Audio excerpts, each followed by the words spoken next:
Let's wait and see. God damn it.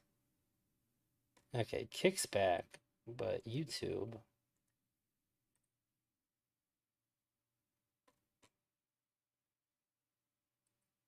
sucks. Ah, man. Well, it's nice to know that Kick just picks right up where it left off, but YouTube does not. Let me see. I can't even go into the old stream and say anything in the chat. So annoying, honestly. Thank you, thank you. Yeah, nice little crowd on YouTube. And then fucking OBS just fucks off. I lost my train of thought. Well, persuade. Okay, I don't believe in rational thought. I think that's what I'm coming to right now. Yeah, that's your argument, and I I guess I think do. so, because persuasion is you make an argument, and then if it resonates viscerally, then the person it changes how they feel about it. It's not you're not. Oh, thank you, Saxon. Um, yeah, I still lost it. Shit. The weighing of other people's emotions can blunt your own visceral reaction. If if you're raised in some like fundamentalist religious society or cult or whatever, and you hate gay people, you've never seen one, and then you go to a gay club in San Francisco and you're like, oh, it's, you know what, the world didn't end. But that's a change to your emotional response. It's not. I just don't even know what it would mean to be convinced by an argument that didn't affect someone's emotional response. Seems like that's the whole point of a logical argument. I wonder what mrgirl would say that you can interpret it all without emotion. It just seems. It feels very circular, and that's annoying. So-called rational argument. It's emotional appeal. I mean, I guess as someone who like does bioethics, my goal is to, in many ways, avoid emotional appeal. To get people to understand that I can have an emotional response to what you're saying, and then think it through clearly, understand how you came to a different conclusion, not because necessarily there's a different emotional response, but because you see the issues and the logic of it a different way. I mean, I guess at the end of the day, you probably trace everything back, but that's not a Yes. productive way to exist. It's not a productive way to. I What mean, if we it's the could only way that we can exist, Jacob? It's frustrating that he's not getting this. If you can have an emotional response to something and then through reason discover that your emotional response is not a valid reason to be opposed to something, this is what this guy is talking about. People who don't boom are egomaniac hoarders of their ideas that are their ego. How do we Think run a about that. society where everything is done based on our visceral reaction to things? Not We're to mention already our doing that. philosopher kind of business. My argument is that not that we should do that. My argument is that we're already doing that, and I'm not saying. I guess I'm saying that we should admit that. This guy's having a blast. And I'm saying we should resist that. Resist it or resist admitting it. Resist the underlying concept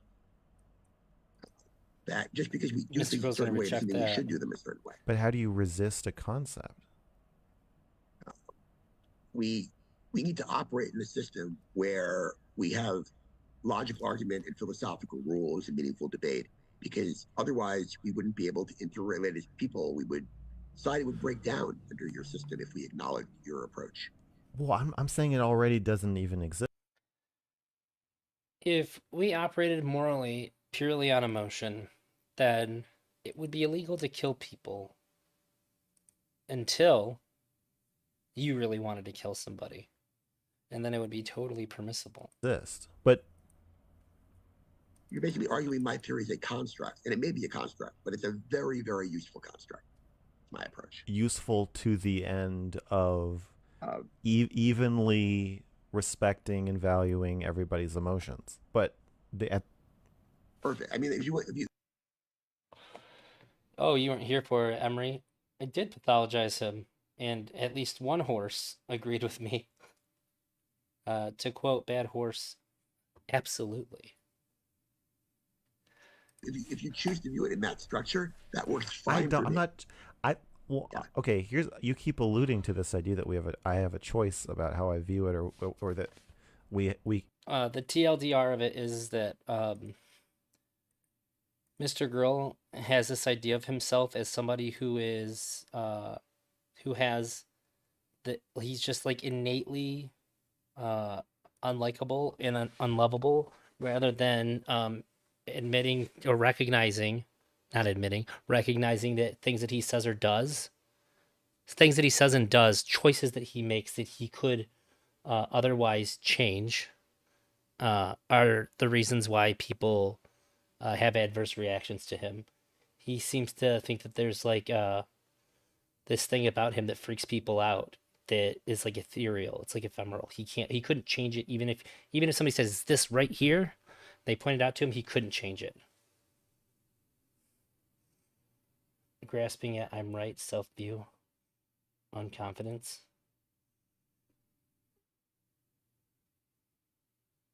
Are you talking about me or Mr. Girl? Oh, yeah, I didn't have to. Oh shit. I'll have to readjust that on OBS. That's great. Why didn't I realize that before? I'm fucking stupid. There we go. Good God. What has become of me? There we are. My argument is that we can't choose. That this is just happening, and I don't. I really, if there's anybody who could benefit from like some mushrooms or even, God forbid, Adderall, Mr. Grill would be unstoppable. Don't think there's a way out of it. Logically. I mean, Calvin would say the same thing in a way. I mean, maybe we have no control over our future at all or our decisions at all, and free will is also not really part of our structure. Yeah. And yet, I want to live in a world where I think it is, or it's hard to even conceive of a society where we don't believe that's the case. And free will. Yeah. Whether you believe in free will or not, whether free will is true or not, the fact that we believe in it to some degree makes our society functional. It's true. I Yeah, I think know, the Saxon. belief in free will causes a lot of problems in the society. Sorry, man. Actually, I think In what way? well, like we put Jail. people in jail. I'm very anti-jail for this reason. Where or you can plead insanity. Like, oh, this person shot a classroom up of 26-year-olds, but they're not insane, so they're going to get the chair. It doesn't make any sense. Well, there are deep problems, which I've done a lot of forensic work with our forensic system and our current carceral system and how we distinguish sanity from not sanity. I will concede all of that. But conceptually, if we don't hold people accountable for anything in a practical way, we would have people who engaged in transgressive behavior continuing to engage in transgressive behavior. What? So But you we think can. jail is the right penalty or not? There has to be some penalty or some restriction to deter certain behavior. But if the justification for it is just wrong, or it's a fiction, then I don't think it works. Do you have cats? I do not have cats. Have you ever had a cat? I've never had a cat. I know some of you are thinking about what they would taste like, and that makes you very bad people. Yeah. Yes. Anybody watching this is probably a bad person. I've learned a lot from my cats, and I think they kind of informed my view of humans. And my cats don't seem to have free will. They're just, they're gonna do what they do, and you can't deter them at all. You can prevent them from doing things because, you can move. I don't think it's useful to talk about whether or not animals have free will. I think it's more useful to talk about whether or not they have agency. I don't hold my dog accountable for most of her actions because she's a dog. it's pretty easy to predict how a dog's going to react to things because they're a dog. They don't really have a lot of agency. They have very limited agency. If you put two toys in front of them, they can pick which toy they want. That's true. But without a significant amount of human intervention, a dog will always dive for food that gets dropped within its reach. I don't think a dog can just choose to not go after the food. They're weakly moral agents. Hey, Froggy Style, thank you very much for gifting a membership. That's very cool that it went to Emery. Thank you very much. I appreciate you a lot. By the way, did I see you in the Mr. Grill chat earlier? Yeah, if they're trained very well, yes, which was I mean by significant human intervention. I don't think that a dog, through its own sheer determination, could ever do that. But it would take us manipulating the dog's psychology with like very heavy influence, a very targeted influence to get the dog to behave that way. I would see that as more of, it's not like we're convincing the dog not to do it. It's not like we're making it understand that it shouldn't. We are like brute force rewiring it so that it just doesn't. Them around and stop them, and We're not influencing its agency to make a different choice. annoy them more when they do the thing so that they won't do it in front of you. And that's kind of how I see humans. I think that we don't. I'm very against punishment, deterrence, holding people Well, sure, but I never said instinct. accountable in the way that you're saying. I just think if someone's behaving badly, we should stop them. But whether they know they're doing it or choose to do it doesn't. To me, You started streaming? Shit, drop a link. free will is just an experience. Like, how self-aware were you? Like, did you know you were raping that person, or you thought she really wanted to do it and you did it by accident? What does it matter? Other than to predict whether the person's going to do it again. That in that sense, it matters. That's a huge difference. But predict whether they're going to do it again, in my book. Yes, but Punishment and deterrence are two very different things. Yes, but so I'm saying free will makes sense in terms of prediction of future behavior. Did you know you were doing that? And now that you know that you're a rape, these 3 women said you raped them, and you're like, oh my God, I thought that's what you were supposed to do. I had no idea. Then that person probably doesn't need to be monitored or controlled by the government after that sexually. But if they say, yeah, I know, I am. Saxon, I'll give you that. I think for the most part, in order to be comfortable streaming, at least if you're not just like, I think it's different if you just have like minimal chat interaction and or you don't have your camera on and you're just playing video games. I think that there's like a what most people would find a displeasing need for like attention or acceptance or something that goes along with it. And they have a tattoo that says rapist on them. That's a problem. It's a problem, but it's useful information in terms of predicting what they're going to do. I thought the tattoo was going to say rapist. I rap. I don't think it either warrants more punishment than the other. I don't think it matters. Oh, that's terrible. I can think of a good example where, and it'll prove your point in a sense about emotions. But if you axe murder your grandmother and you tell me you're going to axe murder other people, and we have an island we can put you on, I don't feel very guilty putting you on that island to keep you away from other people. But if you're typhoid married and you're accidentally or unintentionally spreading typhoid because you're a carrier, put you on that island, I may still think it's the best policy, but I feel deeply disturbed that we have to isolate you from society for doing it. That's fair. Yeah. So you do get the same outcome, but there's something viscerally very different to me about the two. And philosophically, there's something different about it too, because I believe in free will. I mean, one of these people is in a situation through no choice of their own, and the other is in a situation through some choice of their own. Yes.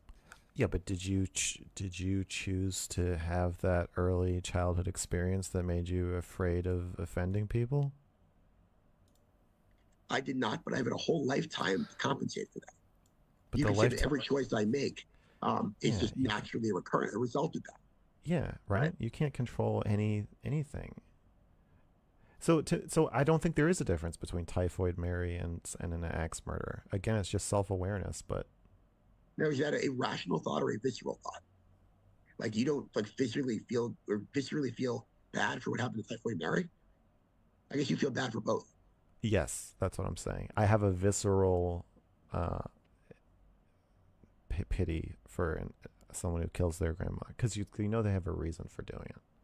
So here's a You better know, way to put it: if you could pardon one of them in the current system we have and take them off this island, not thinking about the policy consequences, just the consequences for them, you're saying it will be an even.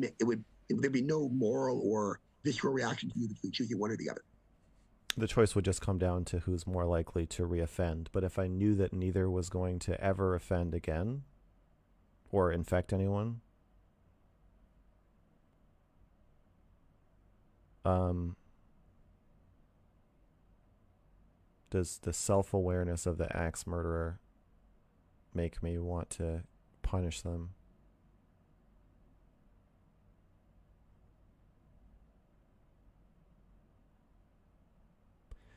I'm starting to think about the family. Like, if are we? There's going to be a collective outrage of like, this person killed my, my sister, and now you're letting them go, which I guess is some form of harm, but not one that I'm very sympathetic to. Because I understand what you're saying, and I'm not saying viscerally inherently, it's not inherently wrong, but for me, viscerally, um, Typhoid Mary and Lizzie Borden, when compared head to head, Typhoid Mary seems more sympathetic to me. Yeah. Well, also, if you know the person you're empathizing with is a sociopath, they wouldn't empathize with you. It kind of, and they are not going to empathize with other people. So there's a reasonable argument to be made that we should not punish either Typhoid Mary or Lizzie Borden or penalize them in Yes. some way. But if I Yeah. have to choose between the two, I'm choosing Mary to help every time. And that's why, I'm for me, at least, inclined to there's agree. some role of free will in how we operate as society or how I like viscerally react to it. But you're saying it's how we operate in terms of who we decide to torture, but we don't have to Yeah, torture. even if it's a matter of who we decide to punish, But we don't the have to way punish either. we can let Typhoid Mary wander the city with typhoid, but that's like not a good policy. Yeah, but that's not a punishment to quarantine her, and it's not a punishment to Kind of quarantine an is. axe murderer. It doesn't have to be. No, that's a fair point. I think the question is less about why we're doing it rather than your visceral reaction we have to these scenarios. And my visceral reaction to these scenarios is not comparable. Okay, here's my It's concern. different. Here's my concern. If I'm right, and everything is we're just flailing, pinwheel, like a pinball bouncing from emotional reaction to emotional reaction. And what you're doing and other philosophers are coming up with ways to rationalize this when it's not rationalizable. It's not rational. But Oh man. So I gotta be straight with you guys. I can only go till 11. I just seen the time. Fuck. I'll pick it up tomorrow. I promise. Uh, I just have to be. I just gotta get some sleep for work. My job is insanely great. It is the best job I've ever had by a landslide, but it is not exciting. It is fairly boring. And if I don't get sleep, I will fall asleep at my desk 100%. to intellectualize it and give all these different names and come up with all these different equations to make it seem like something else, Sucks. then we see I'm 9 to 5:30. Oh, empathy.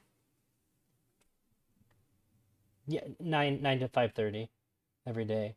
I get if it's 5:30 to make sure that like we're still full time. And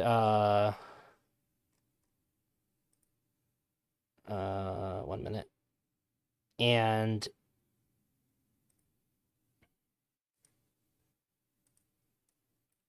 I get a half hour lunch that's off the clock, and I get 15 minutes that is, or two 15-minute breaks that are not off the clock. So on the clock, let's see. Empathy. Boom. We got one. People doing this in Yeah, other it's cultures really is very great. different. And it is the top corporate office of the corporation that I'm working for. And it's crazy nice. Like all the amenities are great. Like it's super nice. Temperature control. We don't have like a coffee pot that just has coffee in it. We have like a wide variety of like free Keurig coffees for us. Like I said, the breaks are really nice. The benefits are ridiculous. Thank you. And the one thing that just gets me is that it's all my experience that got me the job in surveillance, but I basically have to use none of the skills that having the experience has given me to perform the job. I'm just taking incident reports, pulling up one of the retail stores' cameras, and then writing a report on it. So you got a taste of real job. Yeah, it's basically impossible to fuck up. I think the way that I'll end up losing this job is that eventually AI will do it. Value systems, and it's very obvious what's happening. You see some terrorist blowing themselves up, That's why I'm or you see people dressed halfway pulling out decent each other's right now. fingernails, or whatever, cutting women's clitorises off. In other societies, and we see that you can see that they think what they're doing is perfectly rational, and to us it's like no, we know why you're really doing that. It's because of your emotions. You're fucking insane. But to you, it Yeah, our coffee station isn't Google nice, but it's much nicer than any other place I've ever worked. it's intellectualized. So my concern is that if this is what's happening, and we don't admit it, then Oh yeah, and I should be moving within the next month too now. And stop staying with family. My wife and I will have our own place again, and so I'll be able to stream more regularly. I won't have to drive 2 hours every day. It'll be very nice. So soon, streaming will be much more regular, like it was before I moved. And everything should be good. Hopefully, I'll have my own space, away from noises and shit too. we're in an even worse situation than the one you're describing, where we are completely, truly governed by our emotions entirely. We can't see anything else, but we think that we can. So not only are we acting on our emotions, we now no longer have to reflect about it or be introspective. And then when we turn ourselves into Typhoid Mary, where we're abusing or even enslaving, murdering our own citizens because we think it's the rational thing to do, and we have no idea that we're even doing it. Yeah, I mean, the problem is, I agree with you. I mean, Fortunately, right now I stream very close to the toilet. the policy questions, but not on the philosophical basis for them. There are good reasons we shouldn't put people in prisons. But at the same time, I don't want to live in a society where we don't believe in free will, because then rapidly develop shifts you toward a complete moral relativism. Yeah. Which I'm very concerned with. Well, you Why? may philosophically believe that, but it's my view is you want to accept that every philosophical premise out there, they have some philosophical legitimacy to it in some hypothetical world. But in practice, I don't want to live in that world. I want to advocate for one that obeys my structure in some way. But my argument is that you can either have moral relativism, or you can have moral relativism that you don't know you have. I think the former is much more dangerous. Okay, so even if you knew that all morality is relative, by definition, there's no way out of this, and you knew that when you think you're anchoring your morality to some conceptual structure, that conceptual structure is actually adrift, and itself is actually all the little propellers on it that are moving it around are just emotions themselves. Do you still think that's better? Yes, that's a perfect description of everything I believe. Well done. But yes, Okay. And the reason you think it's better, I'm going to guess, is that there's some kind of averaging of all the directions of all the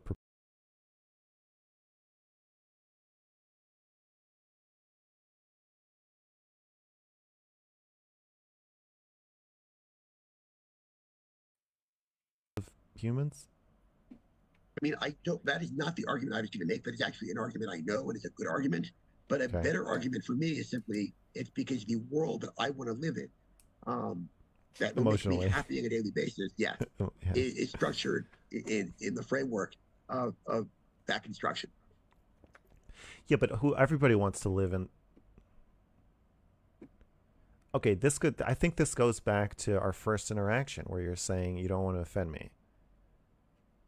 If you don't like asserting your own individual emotional preferences as valid just because that's how you feel, then you're going to be more likely to want a detached, rational rule book that you can say, oh, I'm not asserting my emotional needs. There's a book that says what you're doing is wrong. Look, it says right here. We look it up. What you're doing is wrong. Yep, that's a fair assessment too.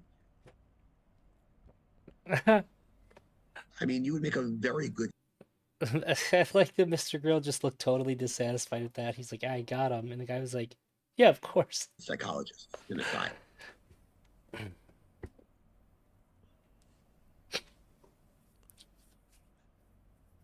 He complimented him. I think that made Mr. Grill uncomfortable.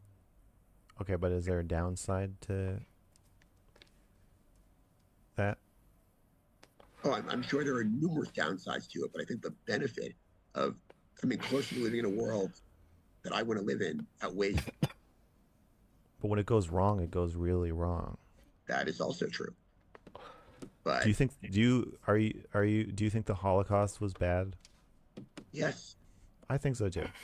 Okay, so I think the Holocaust is a good example of, and I think that people are always comparing death counts, and saying 6 million Jews, this many. What about this other genocide? Blah blah. I think one thing that really resonates with people about the Holocaust and it being bad is the extremely intellectualized, rational, cool-headed, organized nature of it. Where that to me is like you can, if you build this ship out of emotions, but you don't think it's made of emotions, and then you stop questioning it, then I feel like that's the Holocaust. no, that's Huh. interesting because I think that image of the Holocaust is very much constructed. That is a product of Hannah Arendt and the banality of evil. And there's a lot more history now to suggest there was a lot more emotion and a lot less rationality and a lot more disorganization than we think of. Okay, And so you yet think you're that right. that's No more matter that's more like Eichmann's personality that I'm describing versus the actual carrying out of the yeah, Holocaust? I mean, it's more a construction. If there's a reason, for whatever reason, that Hannah Arendt wrote about Eichmann beyond through the fact that he showed up in Jerusalem in '61 and she was hired by a magazine to write about it, I think he resonated with a certain image of what people wanted to explain the Holocaust as. While I would say the Holocaust viscerally resonates with us, not when you say 6 million Jews died or every other individual was sacrificed in this awful way, but the story of Anne Frank. It's one individual magnified millions of times over that is really what gets to people. Okay, so you're making the argument that the Nazis should have been more rational and more intellectualized. Uh, I would not say that. It's kind of it's kind of the position you're taking. I'm saying I agree They with were you that when too it goes wrong, emotional. it goes terribly wrong. Um, Well, even but you're sort of agreeing, but you're kind of not really committing. yeah, I mean, I think if they were rational in the way I see the world, they wouldn't have engaged in killing people to begin with.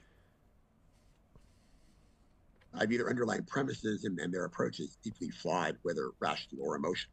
Problem. I just don't like killing large numbers of people. Killing large numbers of people, but they don't think Jews are people. So, And I conceptually disagree with that premise. As a Jew myself, I feel like I have empirical evidence, but they're entitled to disagree. I don't want them running the world I live in, which is sort of like conceptual. People can believe whatever they want. I just want to have my set of values operationalized.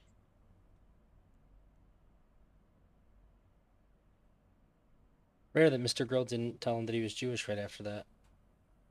He usually does.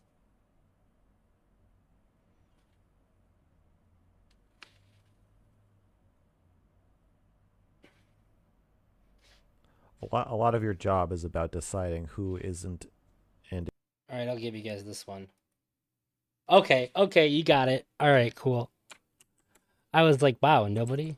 All right. I was just going to do that one. Yep.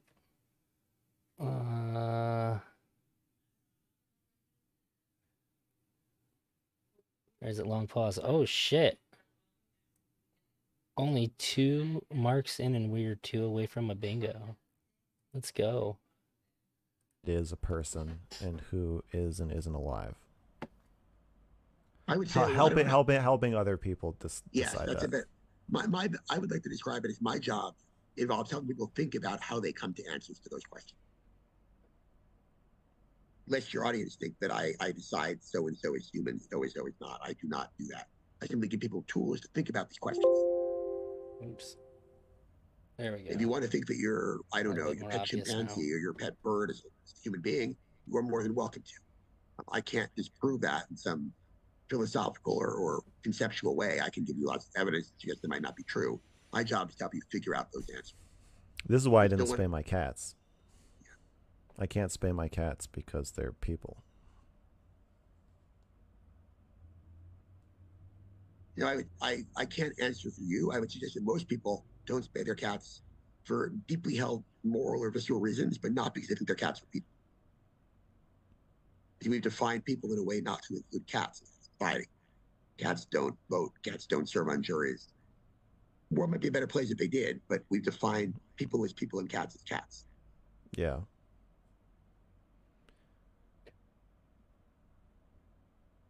In fact, if you come into my ER and I'm a psychiatrist, tell me your cat is a person and you Yeah. really believe it like in a literal sense, I'm kind of unnerved by it.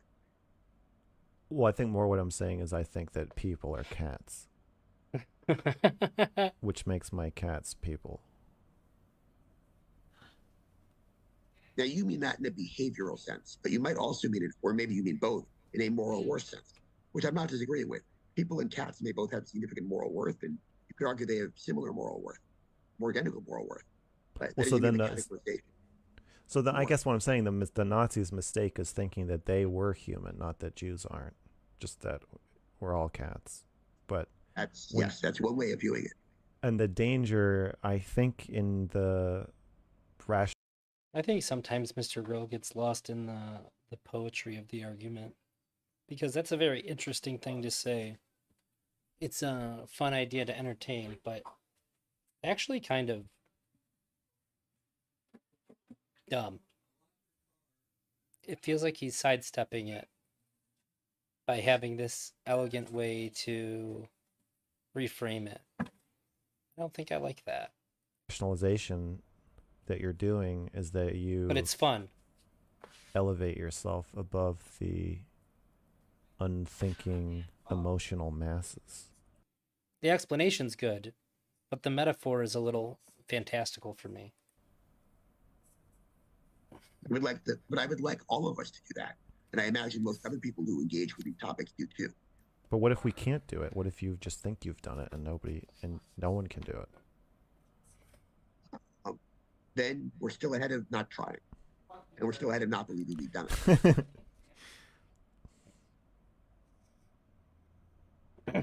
No, you're making a good point. If I think I'm sitting on a chair and I'm actually sitting on a thorn, it still hurts. Just because I've constructed a world doesn't change the realities of that world.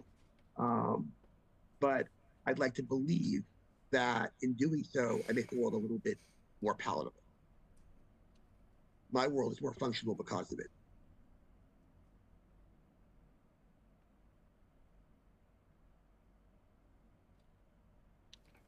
You said that you are pro end of life, pro suicide, assisted suicide. I mean, I think suicide should be legal. I think other people should be able to opt for it. Whether I would Yeah, opt yeah, for it is not more you don't, complex you don't, question. you don't think everyone should do it, but you think everyone Yes, should I do mean, I'm it. not advocating for us to be lemmings, and I don't even know if lemmings do that. To be honest, I don't think they They do. don't. I think that's a rumor. Yeah, I think so too. It's a rumor caused by somebody forcing them off a cliff and filming it. It's really fucked up. I don't know any lemmings personally, but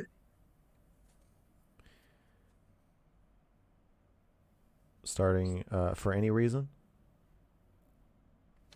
took me a second. I thought you meant do I not know any lemmings for any reason? I was actually taken But aback by that. you don't know any Yeah, I lemmings. do not know any Just to be lemming. perfectly clear. Yeah, it's not a. If you had a personal bias, if I met a lemming, I would try to be open-minded. Okay. But yeah, no, I think anybody Silly. who meets whatever standard we decide is the capacity standard. Well, That's I'm a very asking complex. you, what's the stand? What's your personal, idealized? Because I know that you kind of respect the safety guards and seatbelts that everybody else wants to put on. But I'm saying, if you were the king of everything, and everyone was going to agree with you, not just a dictator, but you were the most persuasive person on earth. I mean, I think if anybody has a wish to end their own life that is consistent over a reasonable period of time, and that is consistent with their underlying values, I'm fine with doing that. But I think the element of consistent over a reasonable period of time is important.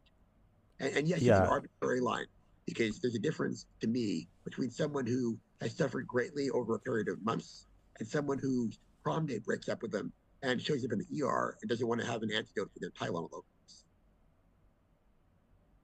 yeah. So what's the if you had to decide a cutoff, how long? I don't think it's the kind of thing where you can give a period of a cut-off date. I think medicine gets into a lot of trouble when it does that. Law gets into a lot of trouble. I think there's a gestalt to it. That's why we evaluate people and see whether it matches their underlying value, which is really important. So if you wrote an article at the age of, I don't know, 18, that if you ever found yourself in a situation you want to live, and now you're 20, and you've been speaking about it all over the country, that might be a very different situation. Because there your choice matches your underlying value rather than some visceral impulse on the spur of the moment. Is there a time you can say where you would think 99% of cases people who have wanted to kill themselves for this period of time, you would say, okay, fine. I mean, I think if you feel this way for a year or two, absolutely. Let's say 2 years. 2 years is good. I've heard that most gunshot suicides, the person was only suicidal for like 20 minutes or something. Yeah, so there are a lot of people who end their own lives impulsively, and we presume that had they not done that for the next day, they would not feel that way. And I actually have some empirical data in the sense that I see people whose suicides were interrupted when I work in psychiatry, and many of them a day or two later are grateful they're alive and are thankful that their suicide didn't go through. Not all, but many. If you still feel that way a year later, obviously that's a very different situation. We don't yet have a way of prospectively figuring out which is which. Maybe someday we will. Okay. I think that guy's probably right.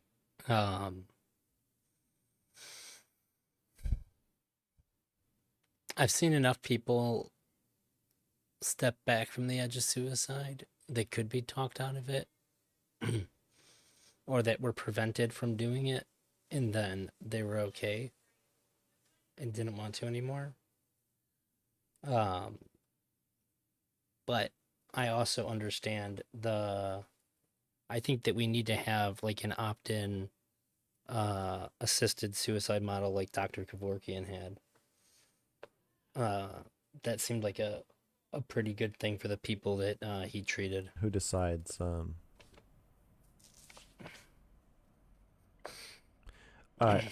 In Oregon, I live in Oregon. In what situation can a doctor kill you in Oregon? Actually, a doctor can't kill you in Oregon. That's a Oh, they have misconception. to help you. They have to help you push a Yes. button. A doctor can give you the means to end your own life, which means Okay. that if you're no longer able to move, you basically can't end your own life in Oregon. So it's Oregon is a very narrow set of goalposts. You have to have Yeah. less than 6 months to live.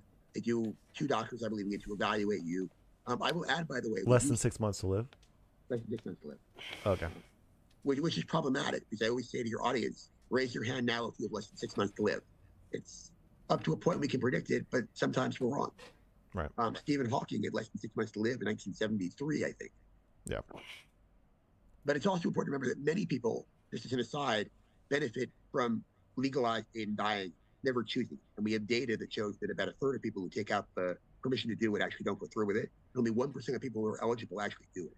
But they benefit from knowing it's an option out there, which actually gives them the hope to keep going on. Sort of a paradox. But there's lots of data for that. Agency. Exactly.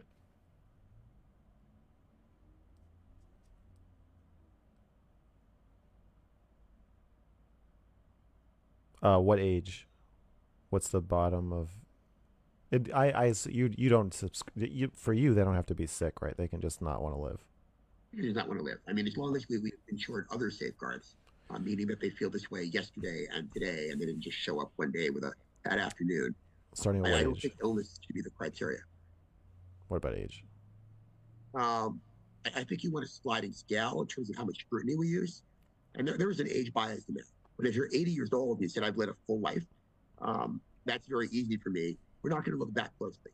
If 16. you're 20 and you say you've led a full life, we still may let you end your life, but we're going to look a lot more closely to make sure it really is consistent. What's the bottom? What's the lowest age? There's going to be, depending on context, some tipping point. The same way we let people make medical decisions, 14, 15, 16. A lot of it will depend on context. Okay, If for you're depressed 14, 14-year-old. I'd be very uncomfortable personally with a depressed 14-year-old. Do you think it's?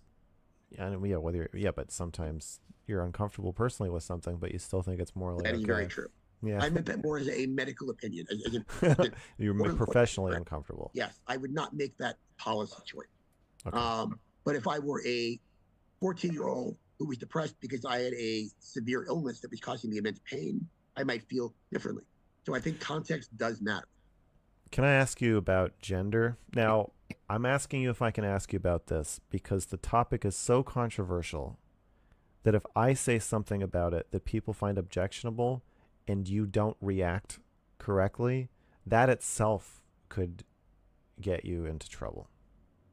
I mean, I'm not sure what will happen to me, but you're welcome to ask. I mean, there are not many bad things that happen to me because I'm an emergency room psychiatrist. So what are they going to do to me? Do your worst. That's what you're. Okay, I think we're pretty close to 11, and I don't want to get into the meat of it. The next subject to go over. Yeah, I almost spent 2 hours on the first 57 minutes of this. Jeez. Yeah, tomorrow, depending on what's going on, it might be a little bit sooner, but I'll for sure be streaming by at least 9 o'clock. I want to finish this. Didn't really hit me how much sleep I'd be able to get starting at 9 until it was like around 10:30. I don't want to mess this job up. I need it. I'll start prioritizing the weekends, but this is really good. This is the best interview in a really long time. Maybe since the last philosopher that was on. Yeah, thank you. I won't.